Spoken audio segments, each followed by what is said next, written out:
gave them out to different people.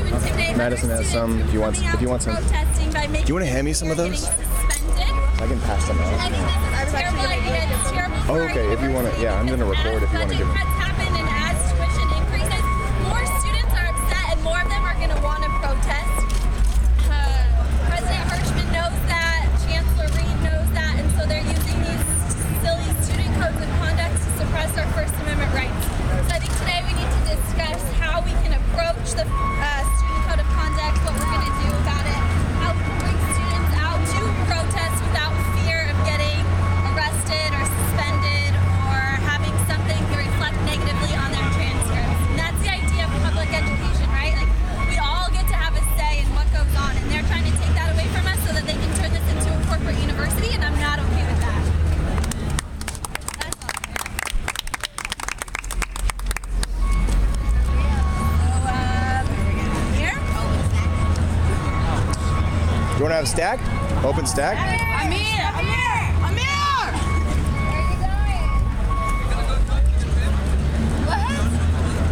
They're going to talk to the table. Start at 1 and go all the way down. Okay. All right. Well, we can start brainstorming, I guess. Can we do that? Sure. Should we open stack? I can keep stack. I speak Spanish. What? I speak Spanish. Oh, perfect. We can do translation throughout the whole GA, which would be wonderful. Yeah. All right. So who wants to speak out on what she mentioned about trying to figure out how to get more students to protest without the fear of being made example of? Any ideas, Chris? Well, I mean, the fear of being arrested is always, and any protest is always going to be there. People have to learn to. Mic check. The fear of being arrested at any protest will always be there. So I think the wording for the question should be, how do we teach people to deal with the fear of being arrested and still come out?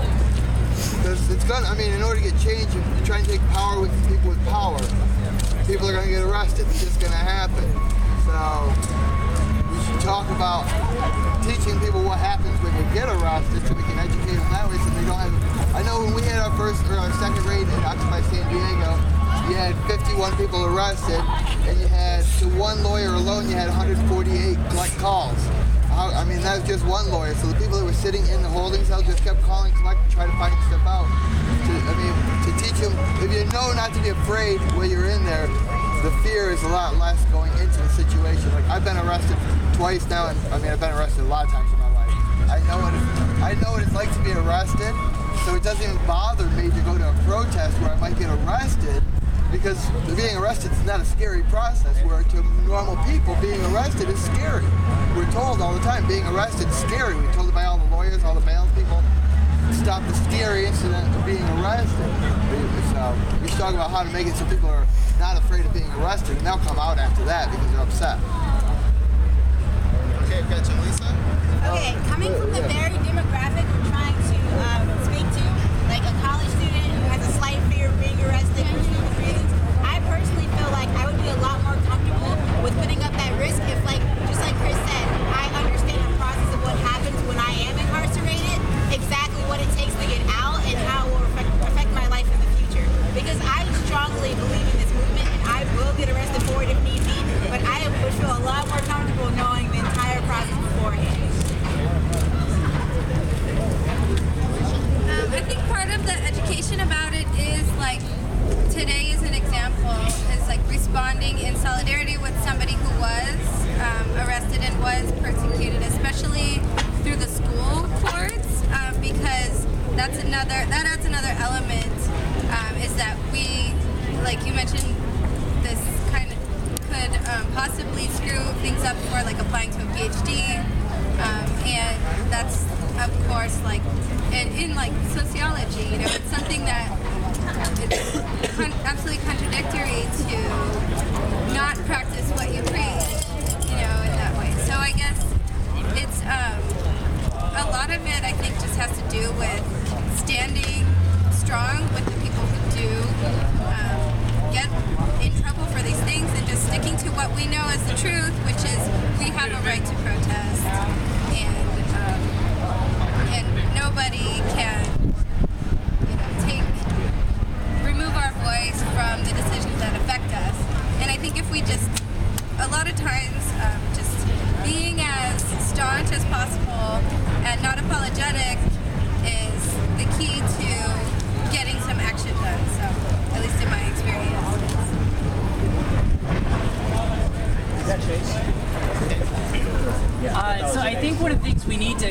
across to people, not just here but everywhere, is that just because you're arrested doesn't mean you did something wrong. And I think that's where a lot of the fear comes from, is because we're taught our whole lives that if you get arrested, you've done something wrong, when that's clearly not the case, especially here. So I think when we're talking to people or when we're trying to outreach, we need to bring that up. Like, the threat of arrest is there. You don't have to do something wrong to get arrested. And it's as simple as that. So I think that's something we need to keep in mind in outreaching, is letting people know that the chance of arrest is extremely high, but keep in mind you did nothing wrong, you know.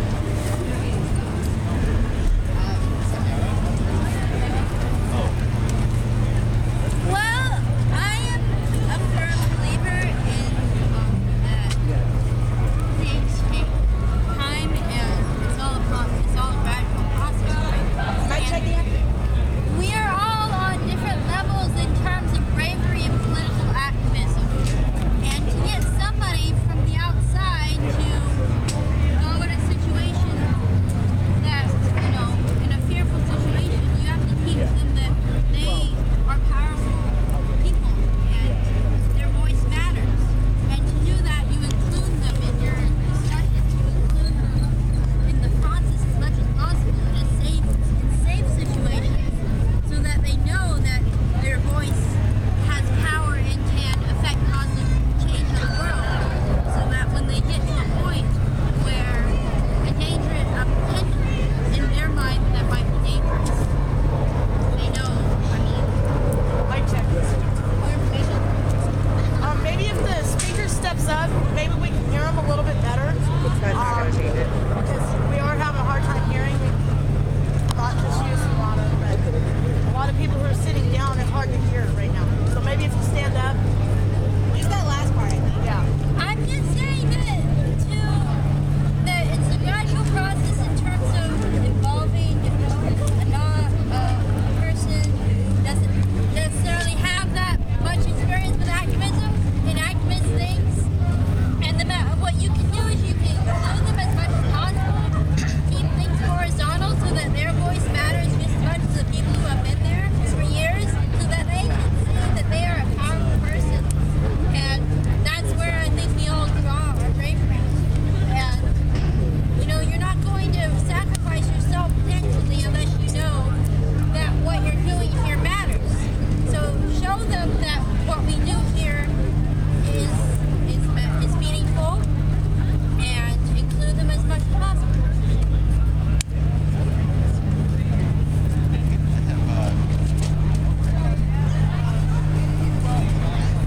I have been arrested and I have been incarcerated in my country, and now here in the United States from Occupy. And I think it's amazing as a female to take a stand for my rights. Because there have been so many women that have taken that stand for me. So I would be able to stand up here in front of you and tell you that. They already did it for me, starting with Rosa Parks, who took a brave stand for all of us. And I want to let you know that it's good for your rights. So other people who say how easy the system is to manipulate against you. So it's all this is good, and lose the fear and take a stand for your rights. That's all I'm saying.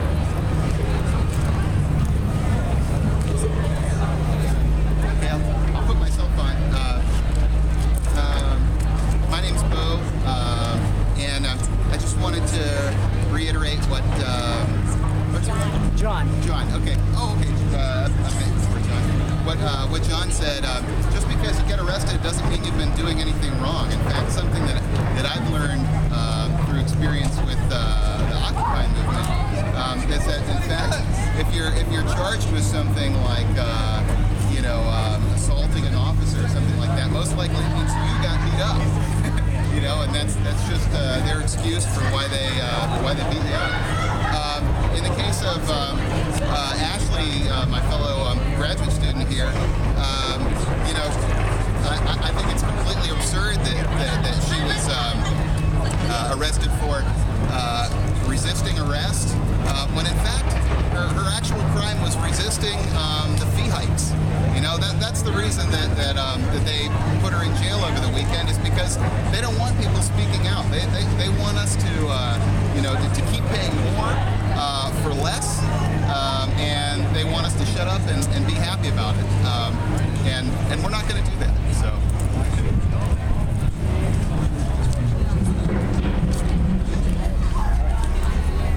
Who's next on stack? I got an open list if somebody wants to jump on. I think the UAW, the United Auto Workers, do I need to stand or am I good? I can hear you, but I'm really close. Okay, so the UAW and some other people are planning protests for this semester on campus and at Chancellor Reed's office. Like, I already know it's in the works. So for these protests, when we're trying to bring in freshmen and people that have no idea what a protest is about, I think the fear of getting arrested is always going to be there. And then the fear of these sanctions, like, this is going to be on my record now and it's going to affect me when I'm trying to get into PhD programs. So I think that's going to deter a lot of students. So I wonder if there's like a direct thing that we can do where we can go to the Center of Student Rights and Responsibilities and demand that they can't use that as in relation to protesting, that like protesting should be completely separate. That Center for Student Rights is to deal with things like, drinking on campus and whatever they deal with now. What is this called when you cheat? Plagiarism, like that's Cheating. cheating. Like that's the intention and that's where it should stay. And so I think if we could, almost, we know it's going to happen. So if we can try to stop that before it happens, of them using the student code, like put something in front of them that says we don't support using this for protests, so that the protesters know going into it that they're not going to be punished through that. I don't know if that's something that we can do as Occupy, like draft a letter, maybe talk to a lawyer, and to keep those things completely separate. Send letters to like the associated students. Mic check? Can you repeat that? One more time, I can hear you. Should we send letters out to them, associated students, any other groups that actually are supposed to represent the student populace to actually fight defend its student populace against university aggression? Pretty much More information? One information, I was on student council and they're basically like the government. They're really, there's rivalries that's going on. They really don't, there's certain groups that within the student government that are really active on student rights and like Women's Resource Centers, MECHA, like NASA. But at the same time, there's some that are basically just student organizations and representing like the colleges, and they are a little bit iffy. They're really more bureaucratic oriented. They want to get the letter of recommendation and all that. So I think we should go micro them. They're meeting at 4 o'clock. I don't know how many people can stay until then. But if we could go, I can go and do a public speaking. And so we can do that. But we can definitely approach them. But we should approach them the same way we approach the city council. I sat on the student body, so it's hard to get shit done. Can I get unstacked? Is there no one else on? It's an open list. Okay. Go ahead. So I just want to sort of follow up with what Bo said. You brought up that, Ashley's real crime was protesting the fee hikes. And I think that's pretty apparent because a few years ago, we had the AS president arrested, on campus. I think he got a DUI, something like that. Nothing happened to him. And Ashley, possession. though, is at a protest for the CSU fee hikes, and she's being threatened with a 2-year suspension. So He got possession too. He has he had possession too. Yeah. So, In this case, right. Yeah. so it's like late Poland. Cocaine is okay, not protesting. Yeah. That's a big thing too. So it is pretty clear that that was what she was arrested for. That was for political activity.